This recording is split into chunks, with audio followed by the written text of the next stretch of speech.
All right, thank you. All right, this is a sentencing. Let's proceed.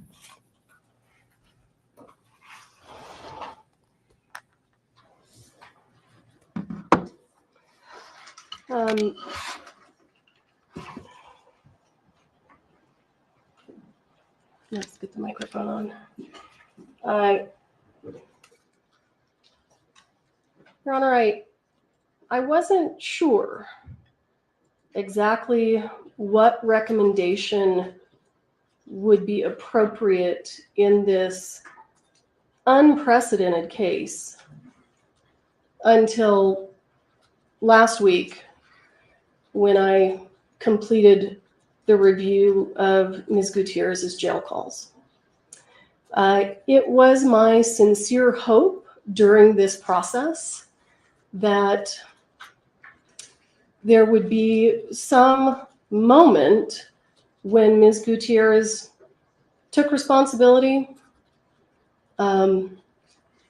expressed some level of remorse that was genuine, and that moment has never come. Ms. Gutierrez continues to refuse to accept responsibility for her role in the death of Halyna Hutchins.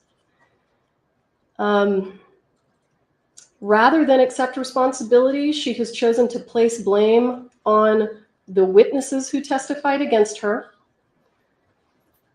me, you, the jurors, the set medic, and the paramedics who tried to save Ms. Hutchins' life.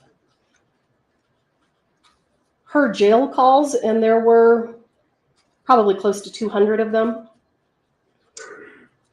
tell us who Ms. Gutierrez really is.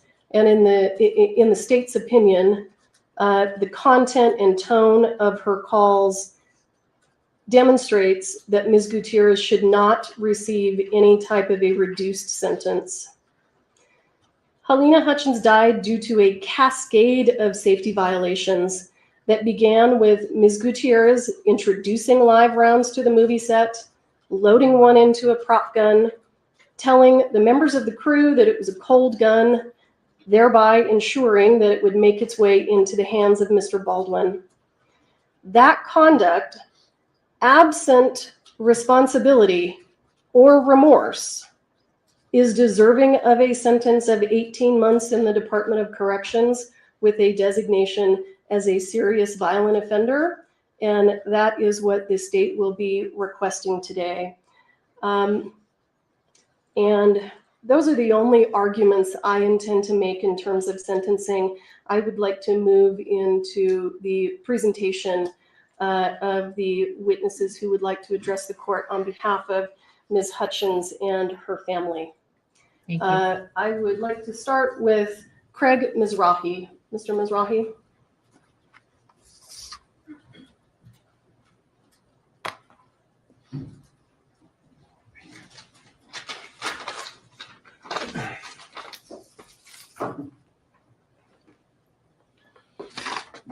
Your Honor, my name is Craig Mizrahi, and I was Halyna's agent. I was compelled to be present today.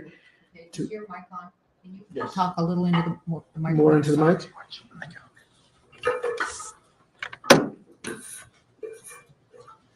Is that better? Yes. Okay. I was compelled to be present today to express the impact of the loss of Halyna, who was a cherished friend, wife, mother, and artist, senselessly lost on October 21st, 2021. I was first introduced to Halyna when a mutual friend sent me samples of her cinematography. I was pleasantly surprised to see how mature and refined it was, especially given the small budgets she was working with. I imagined what she could do if given the time and resources of a large film, and I instantly knew I wanted to work with her.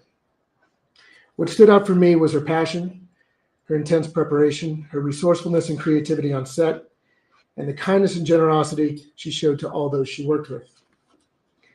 In getting to know her husband, Matt, it was clear that he and their son, Andros, supported every career move she made and accepted the very difficult reality that she would have to travel for work very often. This rare combination of talent, work ethic, collaboration, and family support was what truly set her apart. In 2021, Halyna's star continued to rise. Her name was mentioned around Hollywood as someone to watch, and just 2 weeks before she began on Rust, Halyna got her first meeting on a big studio film. She came in a close second for that job, and instead of focusing on why it didn't go her way, she felt great confidence that she was finally playing with the big boys. When Rust came her way, she felt excited for the visual challenge that a Western would bring. She enjoyed meeting the director, Joel, and believed in his vision for the film, so we went for it. 2 days before she died, Halyna called me. It was very late, but she wanted to say she just had dinner with Joel and Alec, and she was so happy to be working with them. She felt the film would be a great next step and was excited for what was to come in 2022. I agreed and said, "Sleep well. Tomorrow's another big day." That was the last time I spoke to Halyna. October 21st was a fateful day that would change the lives of so many. Most of all, Andros, who at 9 years old would have to somehow comprehend the terrifying reality of losing his mother in this way. In the time that's passed, while the pain persists, the circumstances surrounding the disaster force upon us so many questions, with one in particular above all: how could this have happened? It's my opinion that, generally speaking, film producers are responsible to ensure the cast and crew members hired are experienced enough to handle their jobs. And when it comes to hiring the armorer on a Western, I believe safety is the only job. So when the producers hired someone with virtually no experience to not only be the armorer, but also the assistant prop master, two very challenging positions in their own right, they made a crucial decision to put the safety of their cast and crew on the back burner. As for Ms. Gutierrez Reed, it's my opinion that she should not have held either position, much less both, but that once accepted, the responsibility should have been taken more seriously. Sadly, it wasn't, and we all know the result. Since that terrible day, I've spoken with hundreds of producers, film executives, and directors about how we can come together as an industry to make sets safer from gun violence. But the truth is that if Ms. Gutierrez Reed and the producers of Rust simply followed the decades-old written guidelines for the film industry, specifically the use of firearms and ammunition, this tragedy would never have happened. In that sense, I hope we can all agree that this was not a simple accident. It was a chain of events that led to the killing of someone, and that chain would have been broken if the armorer was doing the job she was hired to do. I often think about what Halyna's future would have been, and it makes me smile. I can assure you it would have been bright, filled with spending time with Andros and watching him grow up. She would have been able to help her support her family in Ukraine, especially when they needed her most through the horror of war. She would have traveled the world shooting beautiful images and eventually becoming the director that would change hearts and minds with her poignant and purposeful storytelling. In the end, she'd likely finish her career as she started, at the American Film Institute, giving back to the next generation of filmmakers. Sadly, we'll never know because Halyna's life was taken away from us much too soon. So today we stand determined to seek justice for Halyna, to hold accountable those responsible for her death, and to ensure that such a tragedy never occurs again. I want to thank Ms. Morrissey and her team for having me here today, and thank you, Your Honor, for your service in the case. Thank you.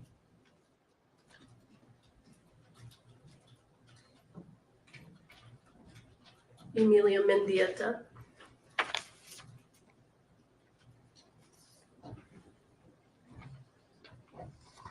Your Honor, my name is Emilia Mendieta. I was one of Halyna's best friends and one of her colleagues and a classmate of hers at the American Film Institute Conservatory. Halyna and I met on August 2013 in the registration line on our first day at the American Film Institute Conservatory. I was quietly suffering through a small bout of imposter syndrome and desperately trying to hide my nerves about officially starting the cinematography program. I don't think I was hiding them very well because this joyful, energetic woman bounced right over to me and invited me out to lunch. We then piled into a RAV4, already chock full of film gels and diffusion that almost hid the baby seat in the back from view, and off we went. After a quick burrito and some pastries, we headed back to campus for our first orientation sessions. We were friends ever since.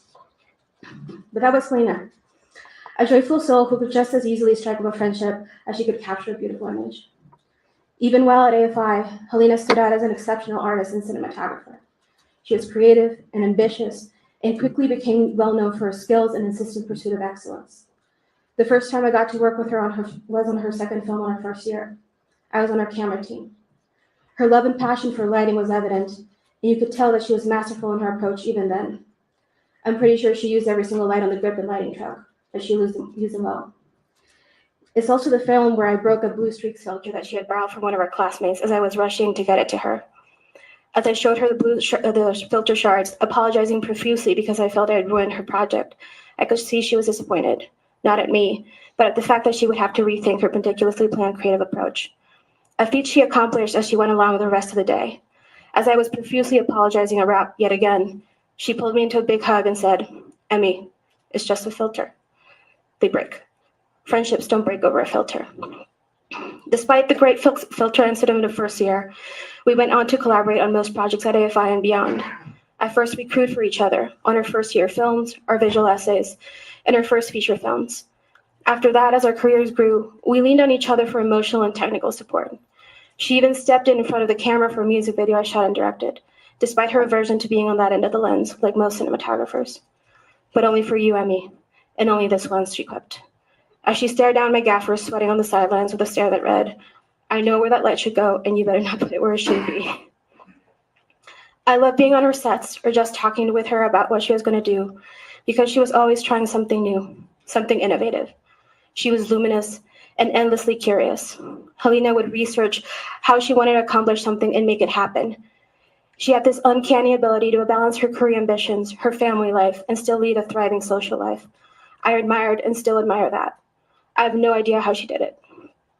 I've always held her in high esteem as a classmate and colleague, but to me, she was first and foremost one of my closest friends in grad school and beyond. We were able to confide and trust in each other as we navigated the challenges of being women in cinematography. That extended to confiding in each other about navigating our personal and professional lives in the film industry at large.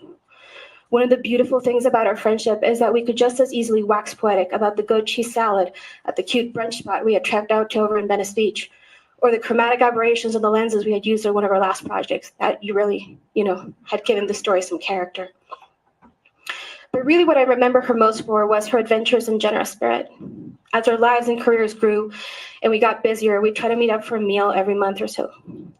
It was often lunch, followed by a brisk walk, and usually ending with a coffee and pastry. She had a big sweet tooth.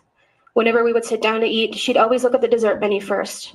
She favored pastries with chocolate, but she liked cookies too.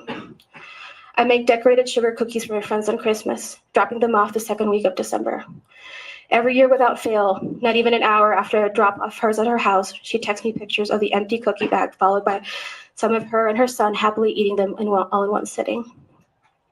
Sometimes her son would come along with us on our outings, bouncing with energy. Her spirit mirrored in him. Her little man, she would call him. Her husband and her son were her boys, and she often spoke of them lovingly.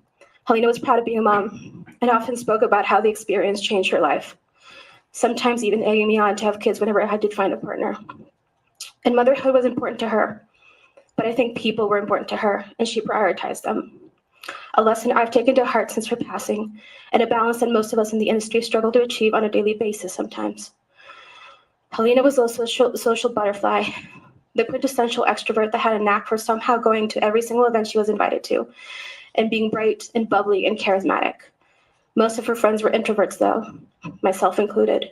We'd like to joke that she had collected a small gaggle of us along the way and made sure we showed up to these events too. She would call you up whenever to talk to you about going to an event, and one that my own little introverted heart maybe would have not dared gone otherwise. And she would make sure you weren't left alone. She made a point to take care of us and include us.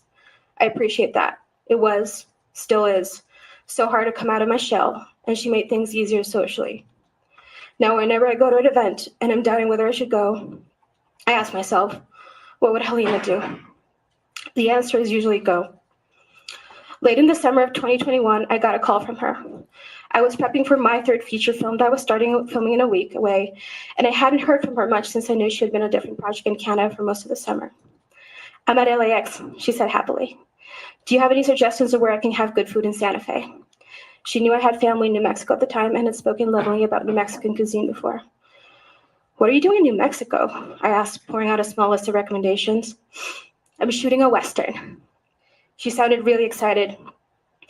It had been a dream for both of us to shoot genre films. It's so hard to land a genre job sometimes, and she has a soft spot for both Westerns and hard sci-fi. I was really excited for her too, and reveled at her good fortune on the phone. It has horses and gunfights, and we're shooting out in the desert. It's a huge stepping stone for me. It's going to be so much fun, she said excitedly.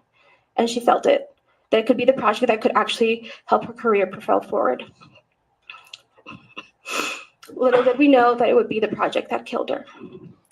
I often think about that moment, her excitement, her joy at embarking at this new adventure. I think about how hard she worked to get there, to get that opportunity. It kills me a little inside. The last time we spoke was the day before Russ started shooting. I called her because a friend of mine gifted me 4 tickets to Disneyland that would expire by the end of the year. And I thought it would be a really nice gesture to invite Halyna and her boys to the park for the day. She seemed excited about going to the park. She hadn't been in a while and felt it could be a good break after the shoot. She mentioned pre-production had been a bit hectic and stressful, but nothing that seemed out of the ordinary in the independent film world. I've since begun to question what is and isn't normal, and what should be happening and shouldn't. But I was fresh off my own low-budget feature experience and had a bit of the blues regarding some of my own challenges with that shoot. I confided my doubts in my career with her, my insecurities at the moment. Just another bout of imposter syndrome. She got called to a last-minute meeting. She had to go. Emmy, you're so young and so talented. I have no doubt that you'll make it in this industry. I believe in you. I believe you're an amazing cinematographer in person. Please remember that. Gotta go. We'll talk soon. Love you. Those were the last 4 words she ever said to me. I believe in you. Those 4 words will forever echo in my soul. They're a bright light in the darkness of this whole situation. They keep me going when times get tough, and times have been tough. I was working at a news station in Sacramento, California on October 21st, 2021, but I heard the news through the grapevine. One of my mentors called me to tell me something had happened on a set in New Mexico. They wanted to know if I'd spoken to Halyna. I had not. I was able to get in contact with her husband, who confirmed the worst. I confirmed the news to another one of our mentors. I heard his heart break over the phone, too. I sat alone in the darkness of my apartment for hours, sobbing uncontrollably. My wonderful, generous, adventurous friend was gone. Killed on a set because a live bullet that was in a prop gun. It dawned on me. Someone didn't do their job right. A lot of someones didn't do their job right. I'm also a director of photography. I trained at the same school, graduated the same year, got the same degree. We belong to the same organizations, went to the same networking events, pursue the art of visual storytelling with the same passion. I've been on sets with guns. I've been on sets where blanks were fired at my camera. I know what an armorer's job is. I know the safety procedures that must be followed. And as more and more details of the case came out, it boggled my mind how many of these procedures had been either blatantly disregarded or not followed at all. Halyna's death is the result of a massive system failure, where many links of the chain were loose or faulty, and they all failed her, all of them. But it all boils down to a very simple question. Why was there a live bullet on set? A live bullet should never have made this way onto the set, let alone the gun. Full stop. And that is where Hannah Gutierrez Reed, as the armorer on Rust, failed Halyna.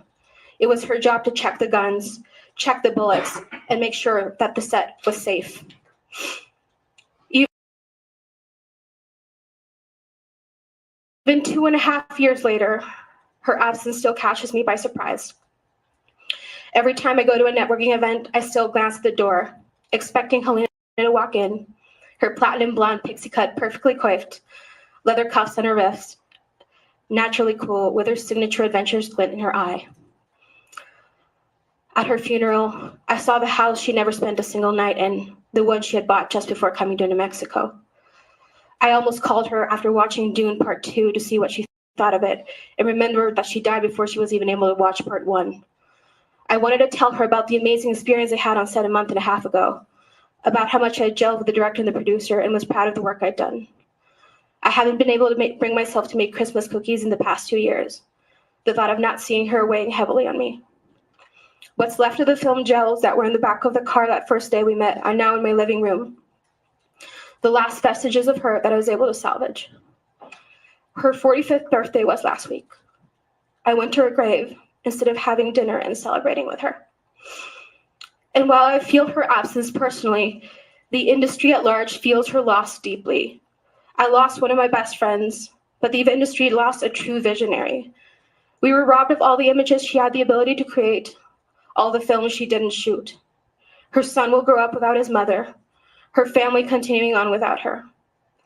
I know we can never get her back, but what I want is change and justice. I want those that had a hand in her death, either through action or inaction, to face the consequences of those decisions. This includes Halyna Gutierrez Reed.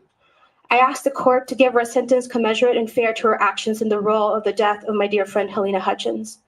Holding Ms. Gutierrez Reed accountable will reverberate beyond just the sentencing. It reminds everyone in this industry that actions taken to compromise the safety of our workplace, even if unintentionally, have serious consequences. There are people that leave an indelible mark on your soul, an imprint that can never be erased. And the memory of her wit, her kindness, and her unwavering belief in me are permanently etched into mine. She always had my back, and I promised her that I would always continue to have hers. Thank you. Thank you. Your Honor, I'd like to switch to the Google Meet speakers.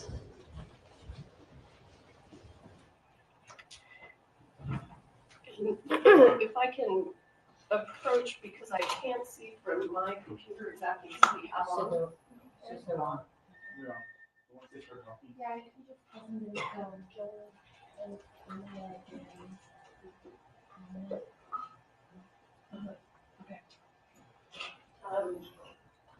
Yeah, they could hear you. Okay, great. Let's begin with Anek Rabini.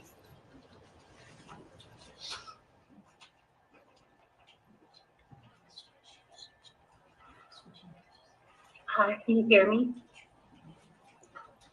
Hello? Yes, ma'am, we can hear you. Okay, great.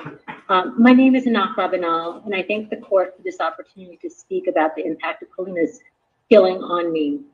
I know I'm supposed to address the court today, but in writing this, it felt more appropriate to address my friend, colleague, creative partner, and playmate, since we never had the chance to say goodbye.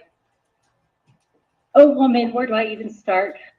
I'm having a flashback to helping you write your AFI application. At least then you were there to talk it out and have a little bicker, as was our typical dynamic. Instead, it's just me alone, staring at a blank page, listening to silence. Why don't we start with the hard stuff first? The stuff that's been pinging around in my head for the last couple of years. They say that death comes in threes.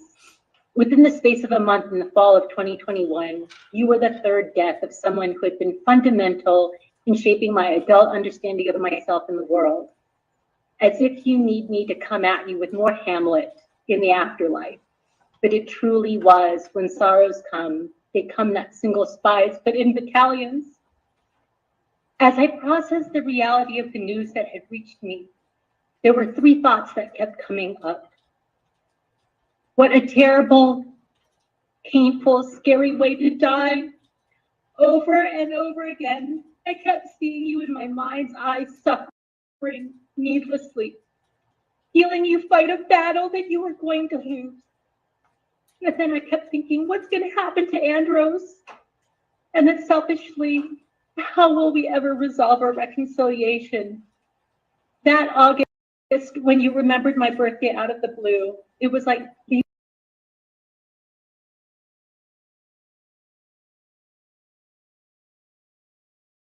it's time to heal the 2.5-year rift that had silenced a bond that had, for the majority of its decade-long duration, consisted of communicating almost daily. But then that wasn't possible anymore. You were gone. There were so many wonderful things that would never happen again. Indulging you in story time before bed during a shoot so that you could fall asleep on the phone while I drone on so you could dream of our brain baby. Who knew that was a weirdly us thing? Because you should see the faces of other DPs when I ask them if they need a nighttime tuck-in.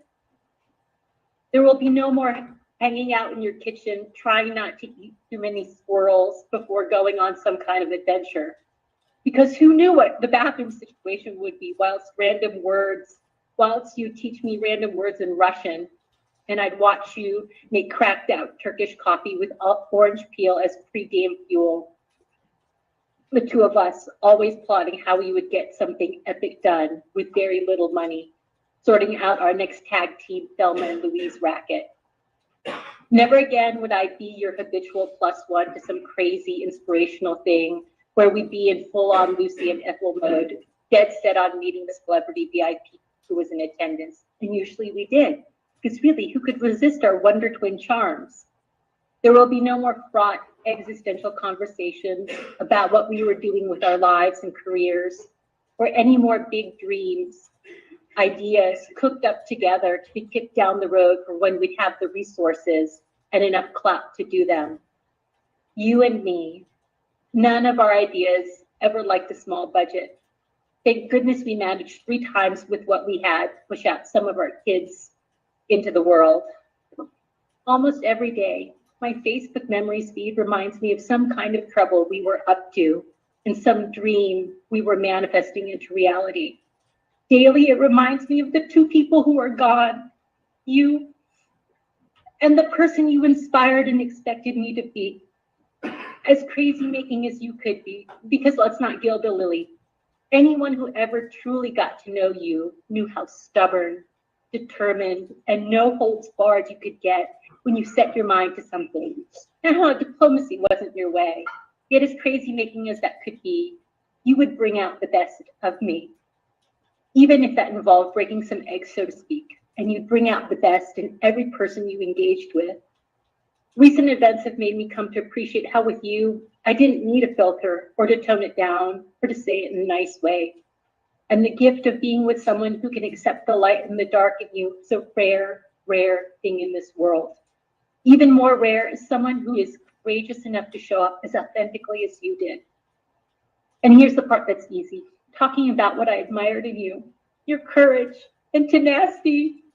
I mean, you could spin your wheels in a neurotic frenzy, but when push came to shove, you would dig in, face your fears, and grab hold of your courage and go.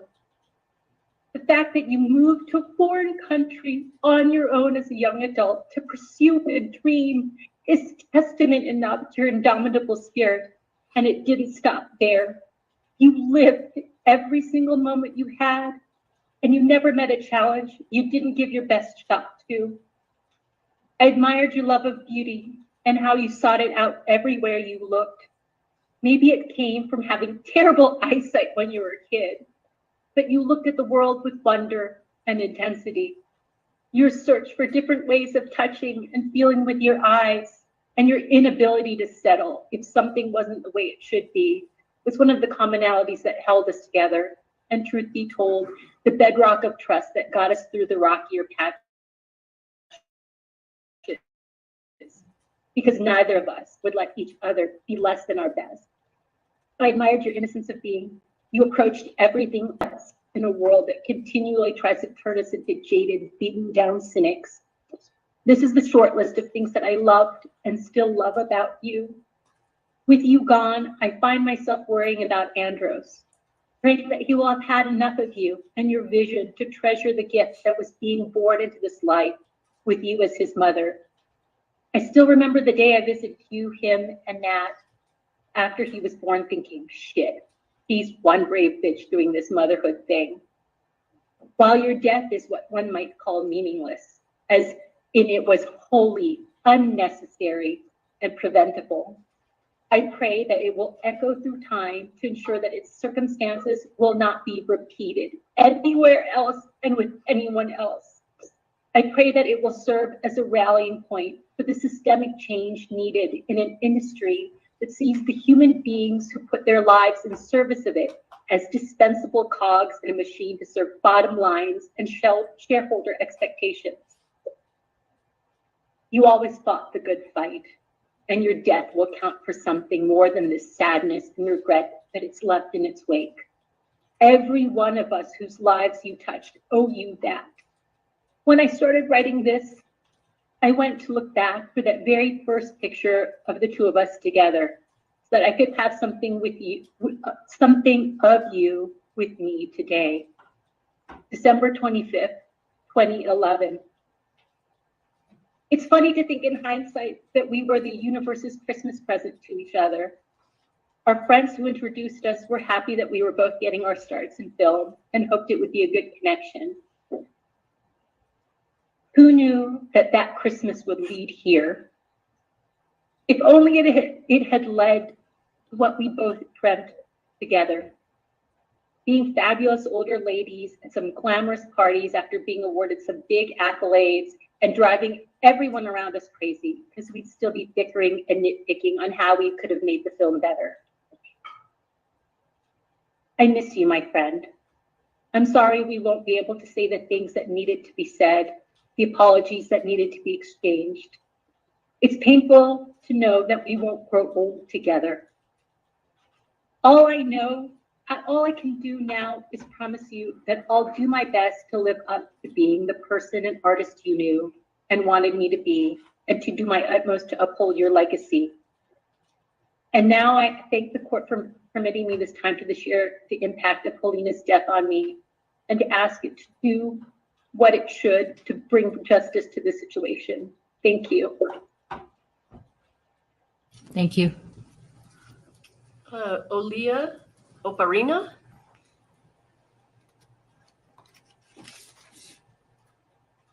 Thank you, Your Honor. Halyna and I immigrated to the US around the same time, bonding over our shared passion for film. From the moment we've met, she became more than a friend. She was my sister in every sense of the word. Halyna was always there, celebrating our victories and offering unwavering support during our toughest moments as immigrants and young filmmakers. As a mother, a talented cinematographer, and a successful woman, Halyna juggled numerous responsibilities, yet she always made time for her friends. Our daily hikes were not just about exercise. They were moments of solace and connection, where Halyna's words of encouragement lifted my spirits without fail. Together as female filmmakers, we confronted the obstacles of our industry, finding strengths in each other's company. Halyna poured her heart into every project, infusing it with generosity and kindness that left a lasting impact on everyone she worked with. Her presence on set was a beacon of light, spreading joy wherever she went. She often overlooked her own needs, prioritizing others above herself. When Halyna passed away, I was consumed by grief, feeling the loss of not only my closest friend, but also my greatest source of inspiration. She represented hope for a brighter future in the film industry, where creativity and kindness could thrive. Losing her meant losing a part of myself and a cherished creative collaborator. Though she may no longer be with us, Halyna's legacy lives on in the hearts of all who knew her. We are committed to honoring her memory by continuing to champion the values she held dear, ensuring that her impact on the world will never be forgotten. Thank you. Thank you. Stephen Metz.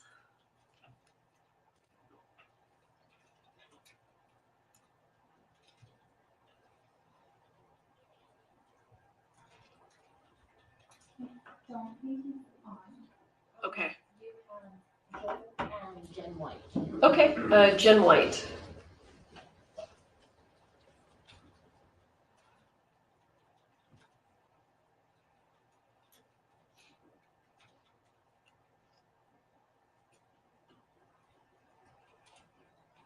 Okay. It feels impossible to put into words the devastation that I've felt and will forever feel from the loss of my friend Halyna Hutchins, because mere words could never hold all of who she was or what she meant to me. It is absolutely indescribable, but I will try anyway. 2.5 years have passed and I still look for her. I still expect to see her. I still wonder what adventure she's on and think about checking in. Then my heart drops through my feet.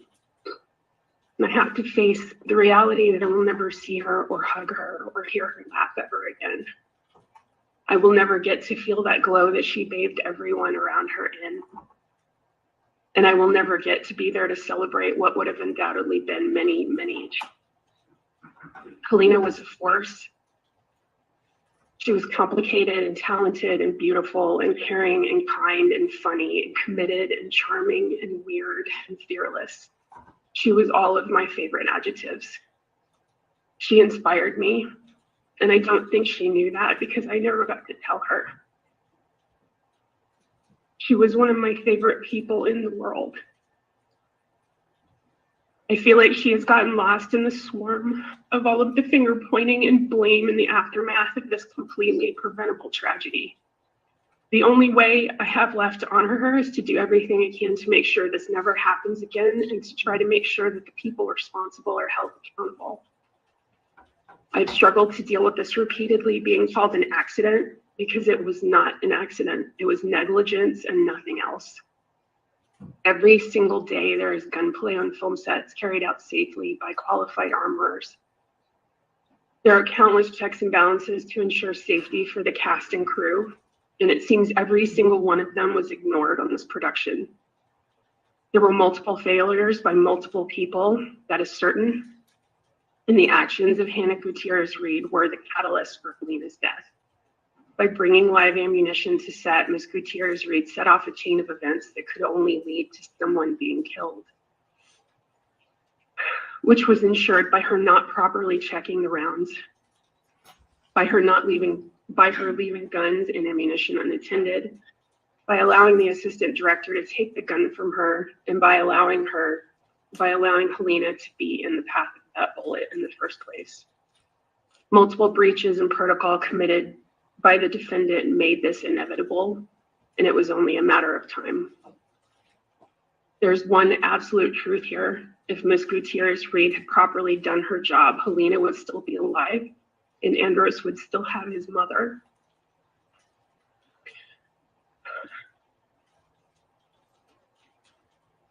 Your Honor, I beg you to impose the maximum sentence. It will not be and could never be enough of a punishment for the willful negligence committed by the defendant. But she needs to be held accountable for taking Halyna's life and for destroying so many others. It doesn't seem to me or anyone that I've spoken to that Ms. Gutierrez Reed has ever demonstrated even the slightest bit of remorse for her actions, and instead chooses to throw blame at everyone but herself. If prison time is the only way she will face any responsibility for what she has done, it should be for as long as the law allows. Because the ripples of her negligence will never stop being felt by those of us who knew and loved her. Thank you. Thank you. Joel Souza. The other person was on, that Metz, Stephen Metz. Oh, okay. Then let's go ahead and do Mr. Metz instead of Mr. Souza. We'll hear from Mr. Souza last.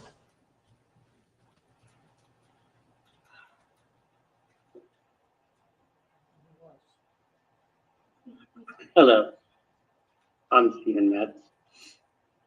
And I did prepare a statement, so I'm just going to read the statement off and then maybe add a little bit.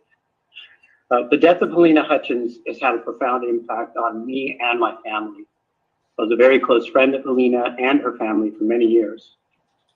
Our sons have been best friends since they were 4 years old. And Halyna's husband, Matt, was one of my best friends. Halyna and I would talk a lot about extreme sports. We spent time biking, riding, rock climbing with our kids when she was not out of town working, which was quite a bit. Matt and I would hang out and let our kids play. They played together all the time. During the pandemic, it was really nice because Halyna was not working for a good part of it, and we were able to spend a lot of time together. If you remember, during the pandemic, there were kind of these certain families that you could, we called them a pod, so you could, we kind of hung out with like just a very select and few families, and the Hutchins family was one of them. So we would hang out in person. We didn't wear masks because they were considered, our really close friends. As far as the impact that I have seen so far, Matt was devastated when he lost the love of his life. I know how much he loved Halyna, They were married for over 16 years, and they were a wonderful couple. The loss is devastating to everyone who knew them, because it turns out, after everything is said and done, we've not only lost Halyna, but we've also lost Matt.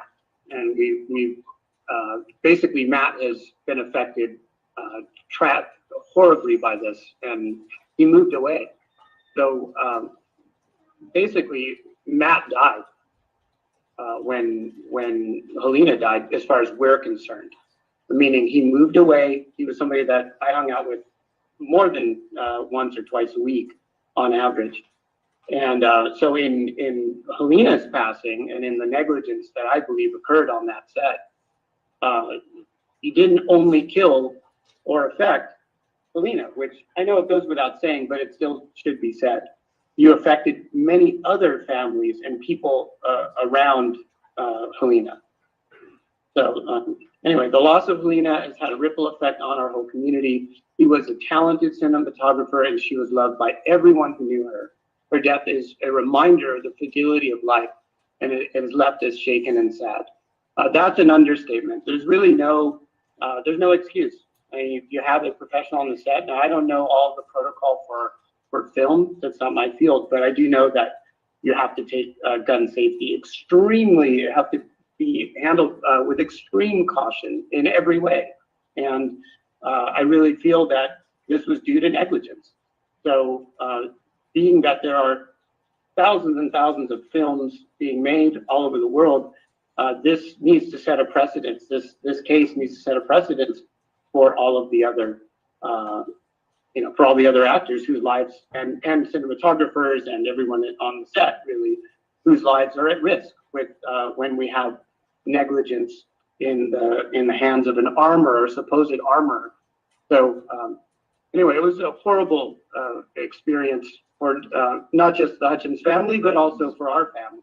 My son basically lost his really good friend. I honestly don't even know if they really talk very much anymore. They used to talk almost every day and play video games together. And anyway, it was a tragedy. So very, very sad. And that's the end of my statement. Thank you. Joel Souza.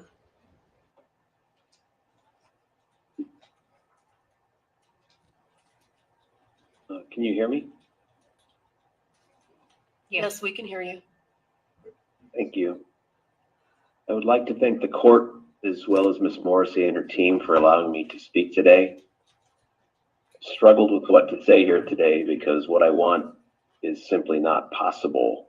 I want that none of this ever happened, that everyone's okay and that lives weren't destroyed, and that, worst of all, his life wasn't lost. I would not presume to speak for Halyna, nor for her husband or her son, for her parents or her sister, but I would like to say something on their behalf, if I might. Halyna's parents lost their daughter. Her sister lost a sibling and confidant. Matt lost his wife, the other half of himself. And Halyna's son lost not only his mother, but everything she had to offer him for the rest of her life. Every kind word, every loving gesture, every support, every influence, every life's lesson, the course of his life has been irrevocably altered. And the world lost not only a person that was a gifted artist, but a truly kind and compassionate person, which often seem to be in short supply these days. As for myself, the last 2.5 years are difficult to put into words. What it's done to me and the burdens it's placed on me, both emotionally and physically, are my private burdens, and I think I'll choose to keep them that way today.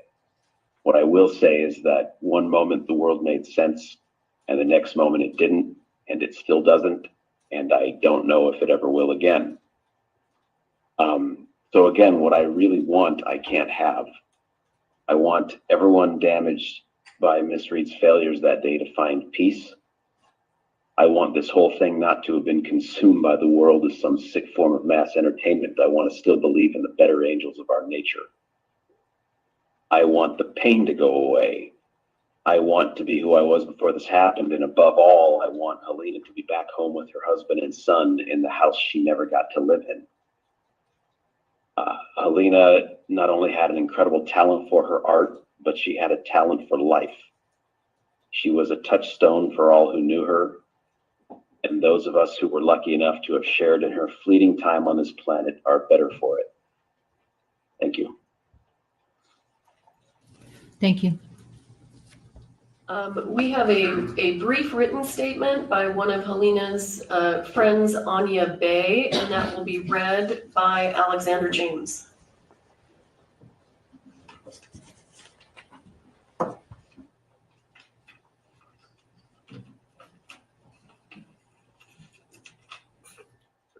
Good morning, Your Honor. Good morning, everyone. My name is Anya Bay. I'm a filmmaker and a very close friend of Halyna Hutchins. I want to apologize for not being able to attend in person because of my last-minute trip overseas, but I'm very grateful for the state for reading my statement. I've known Halyna since 2014 when I first moved to LA.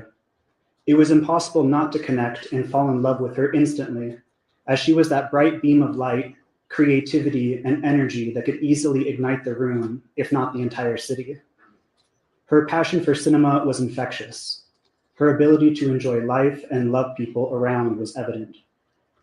I felt very privileged to have her by my side, encouraging all of my endeavors. As my family lives far away, Halyna became one of a few people that formed my family circle in Los Angeles. We traveled and celebrated holidays together. We supported each other through thick and thin, and of course, we created beautiful films together. We were working side by side, Halyna as a director of photography, and I was a writer/producer. We collaborated on multiple amazing projects, including our very first feature film, which was almost impossible to make. But not for Halyna. She didn't believe in impossible. She was a fearless leader with a unique creative vision and deep appreciation for her crew. And I know that hundreds of people can back me up on that. She was a true inspiration. We had many more plans to realize and dreams to fulfill together, and it still doesn't sit with me that it's never going to happen. Halyna was a very loving mother and wife, daughter and sister, friend and cinematographer. She was a cinematographer with a capital C, perhaps the most dedicated filmmaker I know, who would always go an extra mile, if not 100 miles, only to take the best shot regardless of how hard it was. Just when finally, after all these years of hard work, she started to get recognized in Hollywood, which we all know could be very cruel and heartbreaking. This horrible turn of events during the production of Rust should have never happened. Set safety should never be overlooked, or, as in this case, completely and utterly disregarded, especially when it comes to weapons. I want to end with this. The tragic death of the incredible Halyna Hutchins is not just a huge loss for her family, friends, and people that knew and loved her so much. It's a loss for the entire film community. She deserved better. Thank you. Thank you, Your Honor. Thank you. Gloria Allred will address the court on behalf of Halyna's mother, father, and sister.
morning, Your Honor. Attorney Gloria Allred, Morocco, and Goldberg. And also on behalf of my co-counsel, John Carpenter and Zuckerman, I would like to read a statement by Halyna's mother, and then we have a video of her mother, whose name is Olga Solovey, and she will be speaking in Ukrainian, Russian, but we have English subtitles for Olga's statement. After that, I would like to read a very brief statement by the sister of Halyna, Svetlana Zemko, who will also speak Ukrainian, Russian, but we have English subtitles for her video.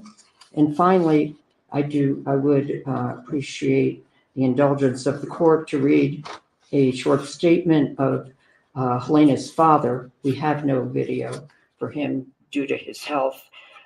His name is Anatoly Androsevich. And then I will conclude. I have some photos as well of the parents and sister with Halyna. So thank you very much for your courtesy in this matter. This is a statement of Olga Solovey, Halyna Hutchins' mother. Good afternoon. My name is Olga, and I am the mother of Halyna. It is extremely difficult for me to speak about this. Halyna was the best daughter on this earth. I remember how she graduated with the most excellent marks from 2 universities here in Ukraine. Even so, she left for the USA to study and pursue her dreams.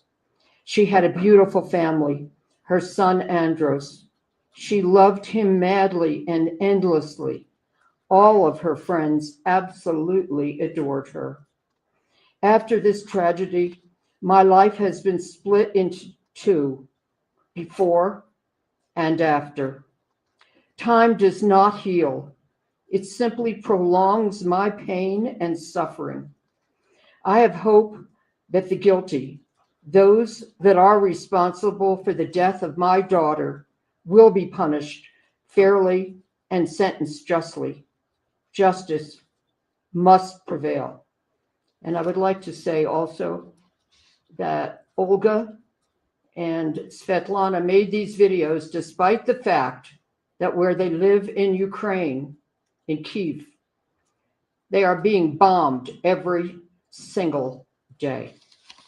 This is the video of Olga.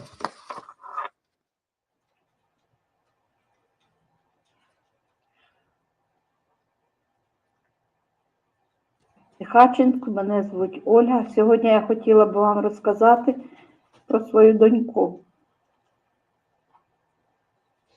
яка була дуже талановита, гарна, дуже гарно вчилась, дуже добре до нас ставилась.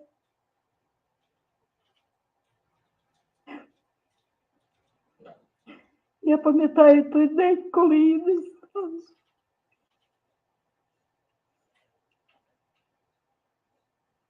Мені дуже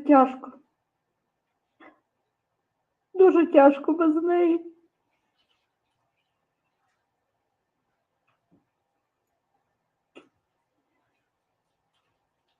Я не можу.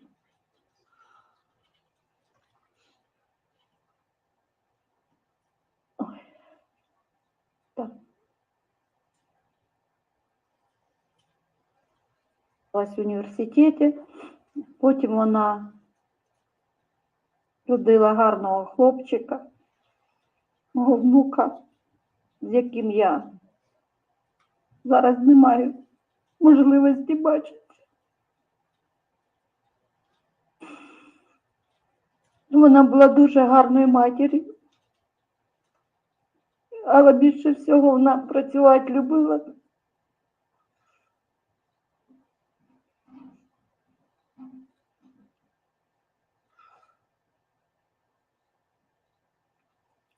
Перевернула все моє життя.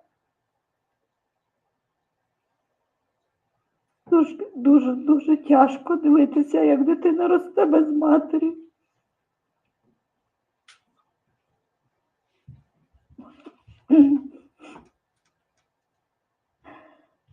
Я хотіла б ще сказати, що вона вчилася в школі дуже гарно, на відмінно. Вже закінчила всі вузи, в яких вона навчалася.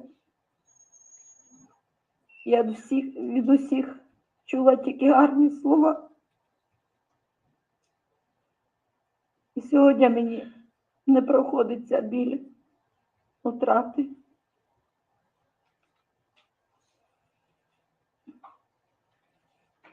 Пила до них кожен рік. Я бачила, як Андрос підростає, як він на неї дуже схожий. Галя дуже нас всіх любила. Вона завжди говорила: мама, я хочу, щоб ви жили краще. Весь час вона мене прилишала до себе. Вона хотіла, щоб я була поруч. Але оскільки ще Світлана була не зовсім дорослою, я не могла поїхати. Я їй обіцяла, що коли Свята буде замужем, коли в неї буде чоловік, я приїду обов'язково. Але я не встигла. У Галі дуже було багато друзів, які завжди приходили до нас, з якими вона старалась підтримувати контакти. Вона всім дзвонила. Ми з нею созванювались кожну неділю. У нас був день, це субота або неділя, ми завжди спілкувались годинами. Кращого друга, ніж Галя, в мене не було. Могла поділитися зі мною усім. У неї дуже гарна сім'я була. Але цей день перевернув усе життя.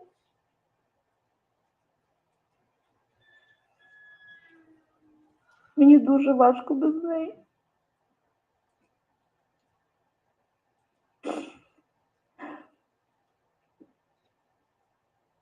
Я весь час чекаю, коли я з нею зустрінусь.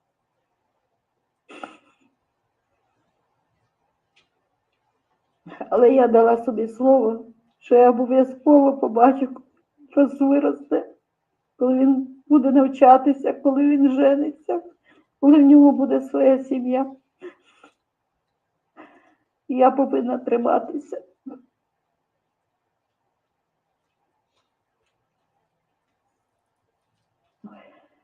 Я не можу. Коли Галя загинула, було 3 години ночі у нас. Я не могла заснути, я до 3 ночі не спала, мені було дуже тривожно. А в 3 часа я побачила, що дзвонить мед. Я дуже перелякалась, значить, щось случилось, бо вночі вони ніколи мені не дзвонили. І він не міг довго сказати, що сталося. Він тільки сказав: мама, у нас біда. І хвилин 5 він не міг сказати. Я кажу: да говори вже, що сталося? Каже: Галі немає. Після того я не пам'ятаю нічого.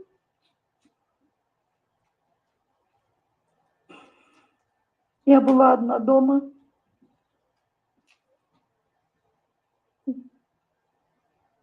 Я кричала.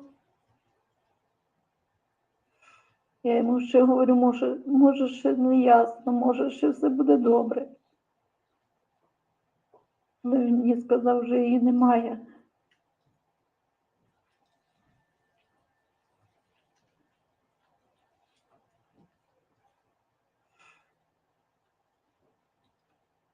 Дуже важко втрачати дітей. Це словами не передати. І час не допомагає. Пройшло 2,5 роки. а мені стає ще гірше. Якщо перший рік я ще думала, ждала, що вона приїде. А цей рік я себе настраювала, пробувала змиритися з тим, що сталося. Але, напевно, я слабка. Хоча Галя казала, що ти мама сильна.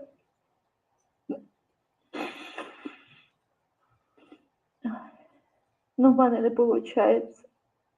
Хочу сказати, що мені легше не стане від того, що когось засудять.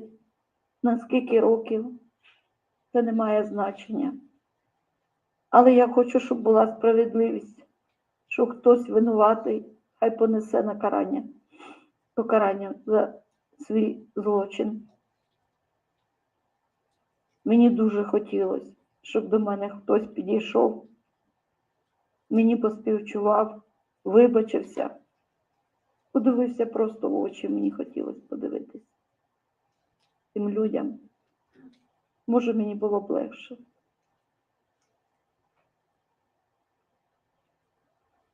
Але ніхто не підійшов. Я була на похоронах. Я їздила в минулому році, в жовтні місяці.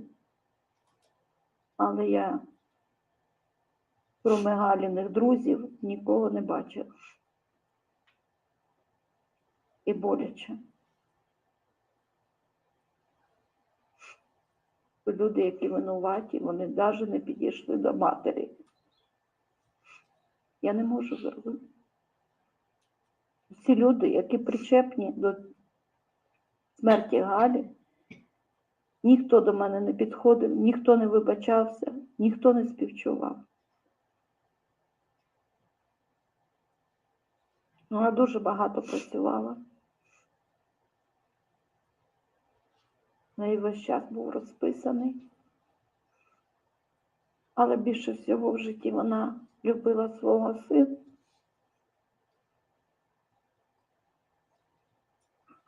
Я не знаю, у них настільки були відносини, розумієте?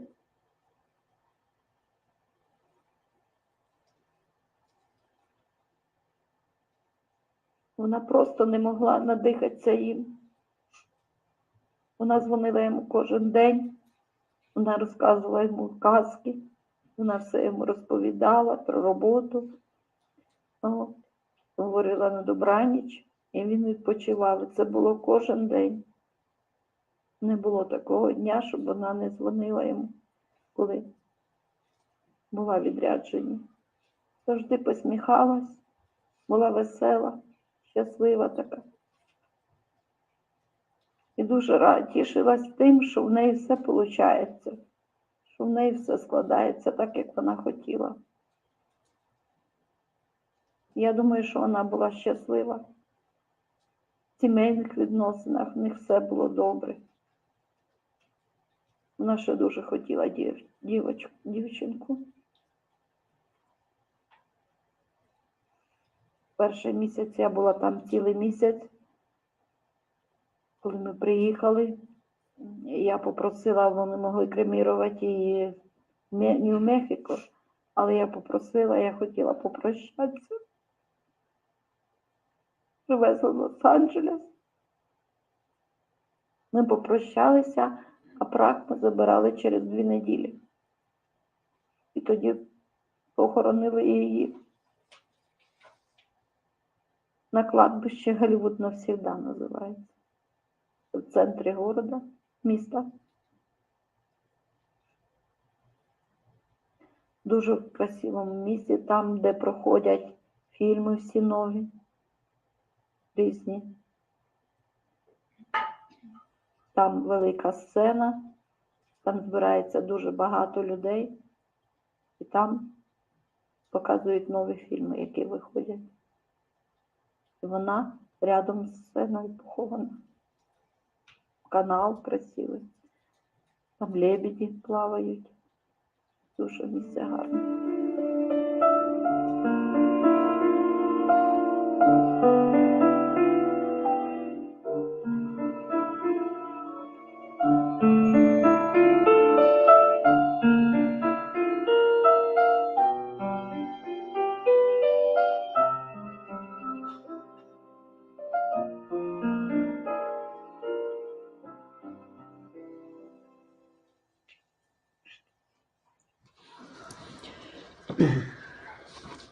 I'd just like to add, Your Honor, that Olga is one of the most courageous women I have ever met, in addition to living in the war zone and suffering the tragedy of her daughter.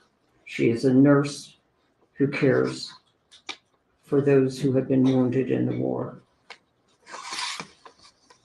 Next is Svetlana Zemko, Halyna's sister.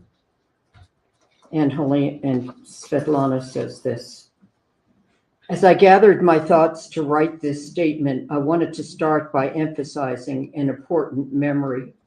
When my mother and I were building our homes in Kyiv, one of the most fundamental things we were dreaming of was how our entire family would gather together comfortably at this home with Halyna. As it stands now, that will never happen again. I very much wanted for Halyna to meet my children and my husband. Halyna will never meet my baby boy who was born after her death. Her death has shattered my heart. She was not simply my sister. She was my friend, and in a certain sense, my second mother. The video of Svetlana.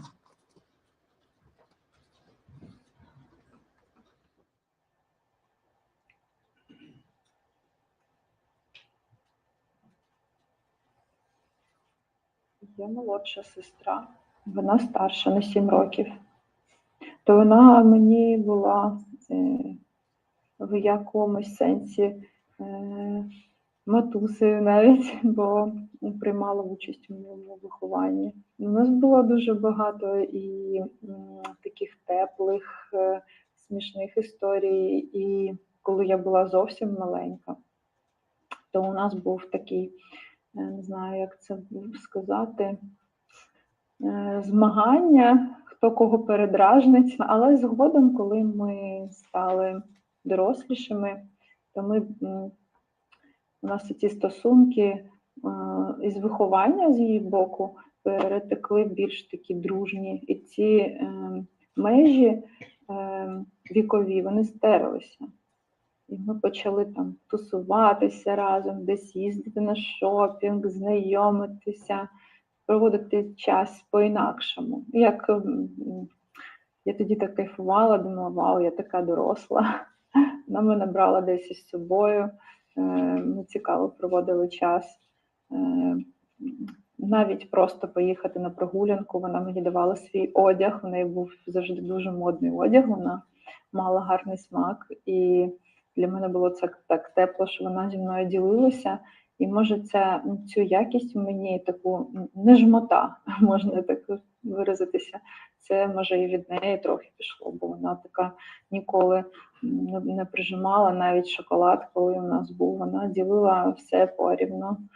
Вона не брала собі ніколи більше. Це як по-братськи, по-братимськи, чи як кажуть. Я всім ходила, потякала, кажу, моя сестра у мене найкрутіша. Я ще жартувала, кажу, що у нас я такий ледаща, а сестра працює за 2 із нас. Вона дуже багато працювала, щоб дістатися своєї мети. Дуже багато. Моя сестра була крута. Це був мій друг. Це було моє натхнення в якомусь сенсі, бо коли мені ставало якось зле, я завжди думала, ось у тебе сестра така крута. Їй завжди було пофіг на усі проблеми, вона йшла вперед завжди. Тобто ця цілеспрямованість, вона завжди так надихала. І мені здається, не тільки мене, бо вона така взагалі була світла людина. І я навіть не можу сказати ніяку жодної поганої або мінусової характеристики дати їй ну ніяк, чесно. Не тому, що вона моя сестра, а просто вона така людина. Ну, вона була дуже крута. Сестра в мене так була для мене прикладом. Багато в чому, до речі. Вона мені багато чого пояснювала, і у плані виховання мені здається, що вона навіть більше мені дала, аніж мама. Мені дуже важко про це казати, бо то була моя така велика мрія, щоб ми збиралися з дітками усією нашою родиною і святкували Різдво, або там хоча б, я не кажу дуже часто, раз, два рази на рік. То була така моя мрія, щоб дітки разом гралися, щоб вогонь горів, і всі так за столом, і ми разом, і щоб це було так тепло. Я розумію, що цього вже ніколи не буде. Блін, я не можу. Мені треба, я не знаю, втекти. Фух. Короче, ну как я не хотела реветь. Просто одно дело, когда ты говоришь, какая она классная, другое дело, когда ты понимаешь, и все. Я взагалі намагалася триматися якомога міцніше, коли це трапилося, бо я розуміла, що якщо я ще буду плакати, то мама взагалі здуріє. Я просто бажаю, щоб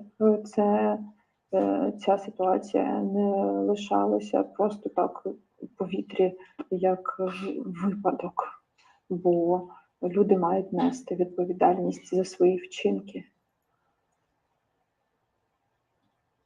І кожен, хто винен, я вважаю, що винна не тільки одна людина тут, бо ми там не були, звісно, але як будуть докази, як по цій справі, то кожного, кого вдасться притягти до відповідальності, мають нести цю відповідальність. Бо це не тільки життя однієї людини, це ще здоров'я всієї родини і ментальне здоров'я мого племінника.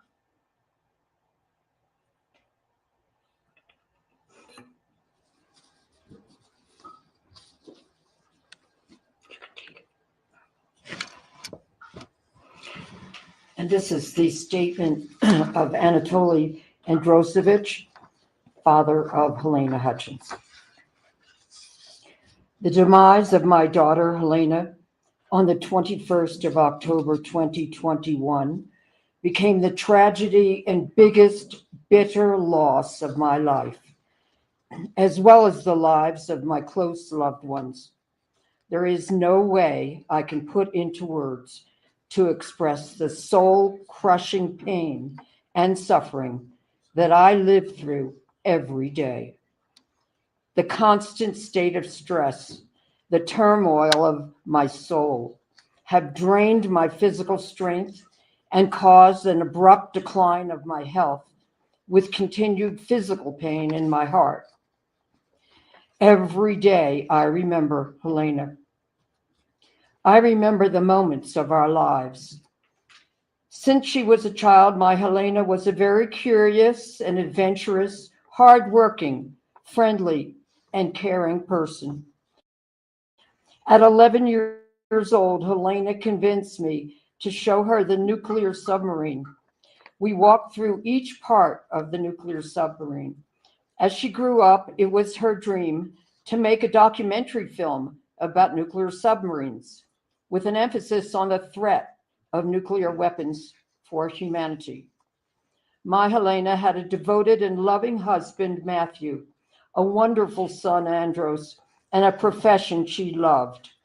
In the most developed and democratic country, the USA, I could not have ever fathomed that her life would be endangered while she was at work. As a former Marine officer, I fully understand the responsible and correct way to handle firearms. I am confidently stating that the death of my daughter was caused by systematic, gross violations of safety rules and regulations during filming of the movie Rust. I do not wish for revenge, but believe that each person responsible for the death of my Halyna needs to carry the punishment that is equal to their guilt. Maybe, just maybe, this might prevent the same type of tragedies in the future to others and spare other parents from such a heart-wrenching catastrophe. And now I would like to show the court very quickly just some photos.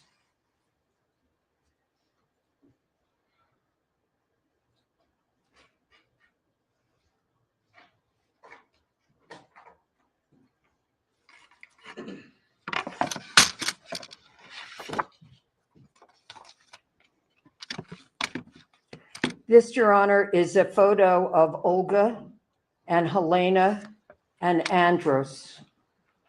Are you going to bring it up to me, or did you want to put it on the? Oh, can you? Can you show it? Elmo. Thank you.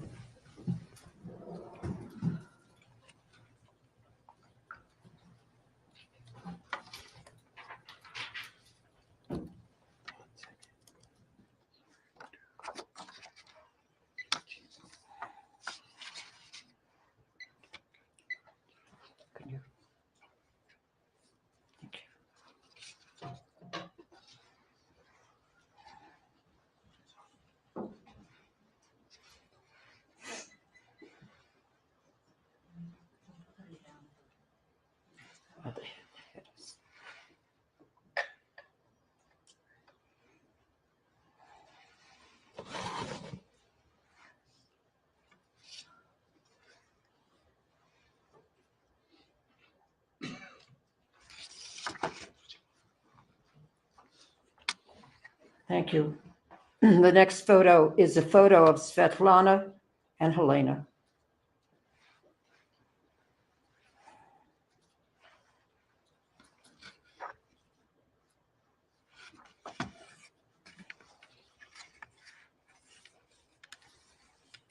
And the last photo, Your Honor, is Anatoly and his grandson, Andros.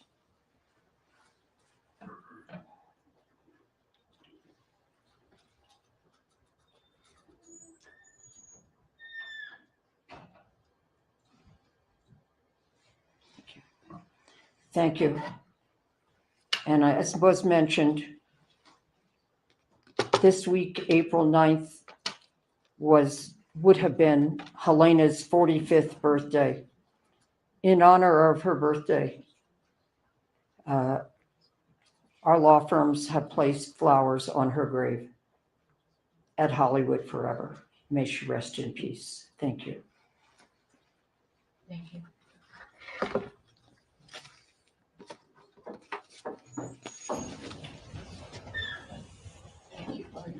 Your Honor, we just have a brief 5-minute slideshow, and that will conclude the state's presentation.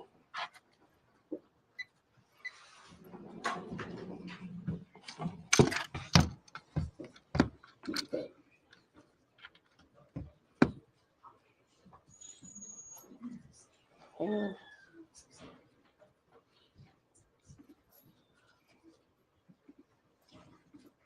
It did. Wait a minute. Come here. Why won't this go into?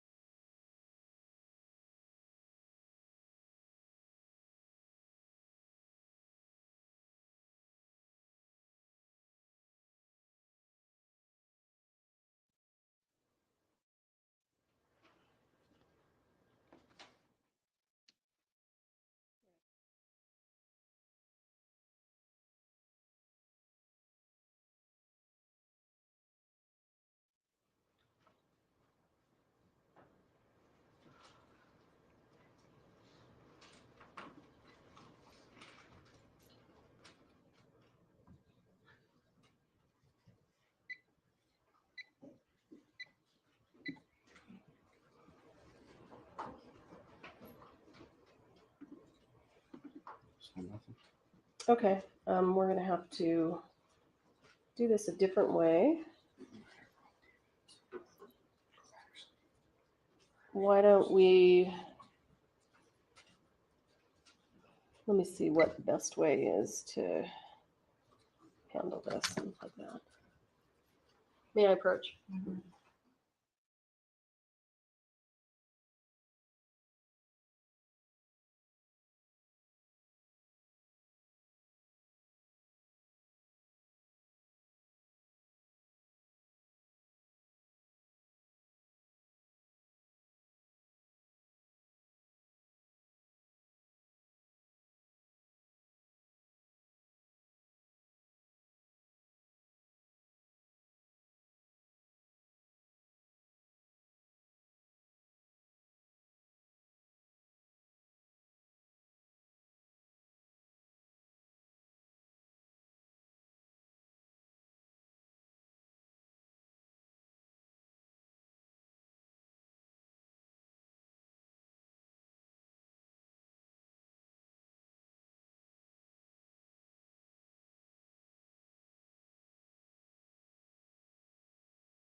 How about we put it right here so you can see it? And I think that will work for that camera. And don't forget when you get your cue, okay?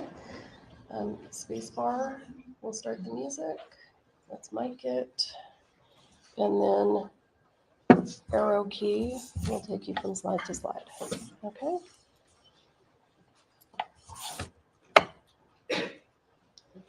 Let's see how we've got it. You good? All right.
Mr. Bowles?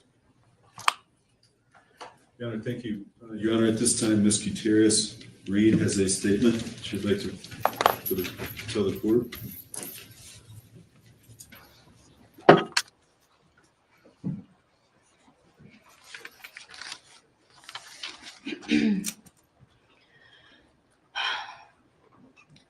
First and foremost, my heart aches for the Hutchins family and friends and colleagues as well. And it has since the day this tragedy occurred. Halyna has been and always will be an inspiration to me. I understand she was taken too soon, and I pray that you all find peace. I am beyond grateful that Joel survived that terrible day. My heart goes out to the film industry for the devastating pain that this tragedy caused and the old wounds that have been reopened. I am saddened by the way the media sensationalized our traumatic tragedy and portrayed me as a complete monster, which has actually been the total opposite of what's been in my heart. Your Honor, when I took on Rust, I was young and I was naive, but I took my job as seriously as I knew how to. Despite not having proper time, resources, and staffing, when things got tough, I just did my best to handle it. Today, I humbly ask you to consider probation, a probation where I can contribute to society through community service, and I can continue my counseling, and I welcome any classes that you may deem necessary for me to attend. I give you my word now that I would strictly follow the rules and respect the parameters of that probation. I beg you, please don't give me more time. The jury has found me in part at fault for this god-awful tragedy, but that doesn't make me a monster. That makes me human. Thank you. Thank you. Your Honor, and I believe Belle Reed would like to speak to the court this time.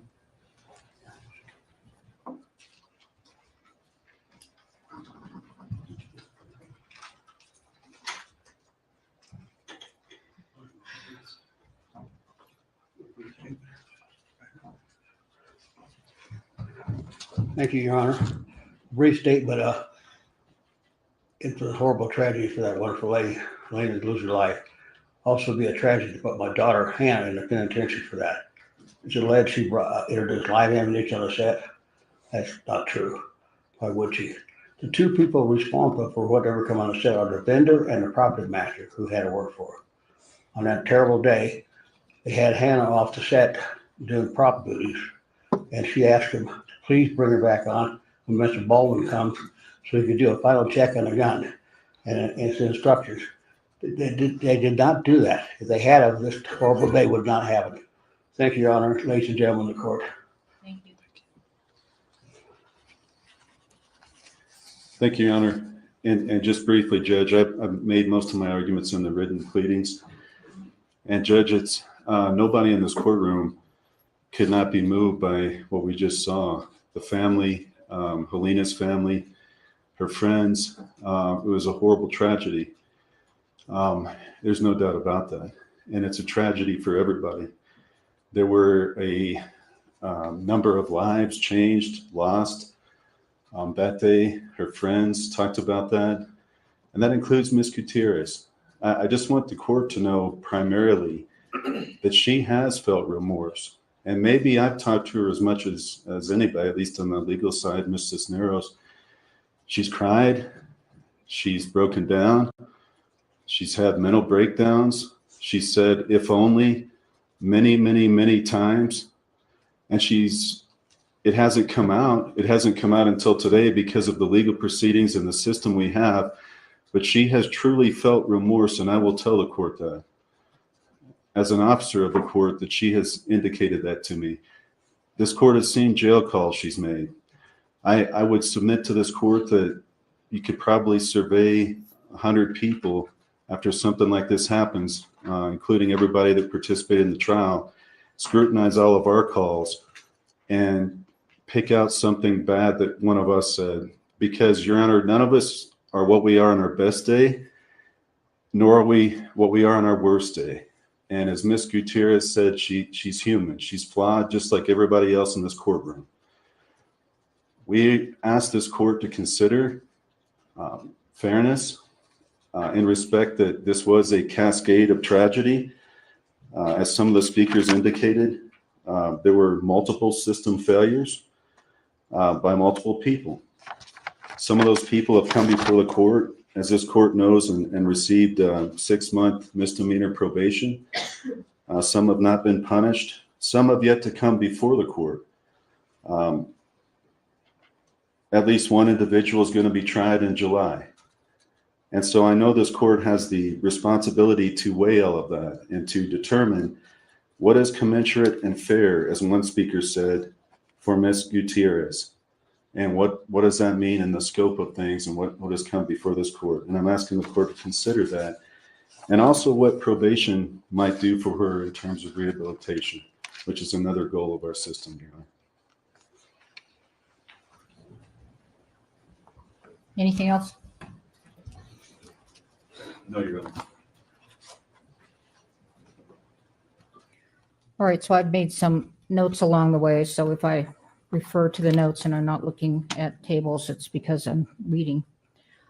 First of all, thank you for your presentations. Thank the friends and family of Halyna for presenting their memories and their losses of Halyna. There are really 3 choices for sentencing before me. What the defense wants is a conditional discharge. This means straight probation, unless Ms. Gutierrez comes back on a probation violation. She won't have a felony conviction on her record, so she can continue to possess firearms.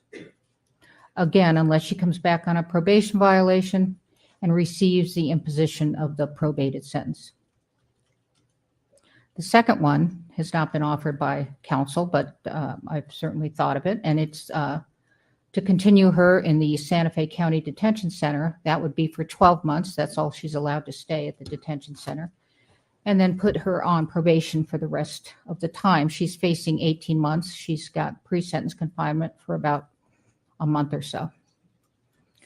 In this scenario, she won't experience prison. She will be a convicted felon.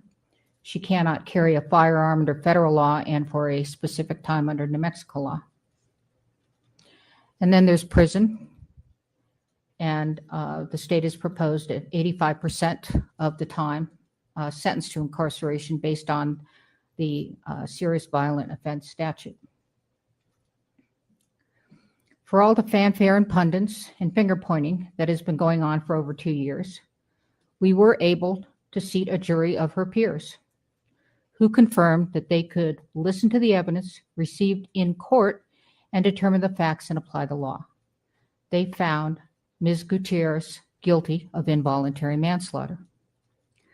What were some of the poignant facts that came out during the trial? In her police interview, she proudly owned her position as armorer. On October 21st, 2021, chaos ended after the film crew walked off. Ms. Hutchins and others were trying to rig, if you will, how they were going to keep filming. And what was the defendant doing while waiting? She was loading Alec Baldwin's gun. Did she have enough time to load the weapon safely? Plenty. Did she load the weapon? Yes. With dummies and a live round. Did she check what she was loading? No. Why? Well, in her own words, most recently in her jailhouse calls, she didn't need to be shaking the dummies all the time. Did she check after that? No. And while you've heard her concerns about how she'll never work again as an armorer leading up to the trial, have her concerns changed? No. Here's what she says. This whole thing has been a character attack on her. Just recently in her allocution, I'm not a monster.